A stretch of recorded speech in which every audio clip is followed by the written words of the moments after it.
आम्हाला 10 महिन्यापासून हा प्रॉब्लेम आहे आणि खूप त्रास होतोय. म्हणजे तिथून जायला येण्यासाठी पण रस्ता नाहीये. खूप लहान जागा ठेवली आहे त्या लोकांनी, जेणेकरून म्हणजे गाड्या पण जात नाहीये, बाईक पण नाही जाते आणि लहान मुलांना पण खूप त्रास होतोय तिथे.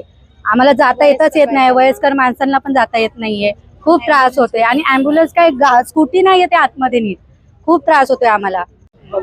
आमचा मुद्दा असा आहे की जो त्यांनी माऊली आरामाचा आमचा रस्ता बंद करून ठेवला आहे. आमची इच्छा अशी आहे की तो रस्ता आम्हाला ओपन करून द्यावा. यासाठी तुम्ही काय काय पाठपुरावा केलाय? आम्ही पत्रव्यवहार म्हणजे ज्यांनी रस्ता बंद केला त्यांना आम्ही अंतर्गत भेटलो, त्यांना वारंवार फोन केले, पुन्हा सोसायटीत आमच्या घरी जाऊन आम्ही त्यांना विनवणी पण केली. कधीपासून तुम्हाला ही समस्या आहे काय? गेली 10 महिने.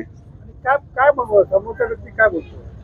समोरचे व्यक्ती म्हणतात की आम्हाला म्हणजे त्यांचे अंतर्गत वाद असतील, पण त्याचं म्हणणं आहे की आम्हाला त्यांच्या पुढे काहीतरी घर बांधायचं की किंवा जाण्यासाठी आमची जी सोसायटी आहे त्याच्या पुढे त्यांना त्यांची जागा आहे, तर त्या जागेचे पण मालक वेगळे आहेत. त्यांच्या अंतर्गत वादामध्ये आम्ही मध्ये असल्यामुळे आमचा हा तो रस्ता बंद केलेला आहे. तुम्ही राहायला नक्की कुठे काय सांगाल? आम्ही राहायला वजे कंपाऊंड, मानपाडा, माऊली आरंभ सोसायटी.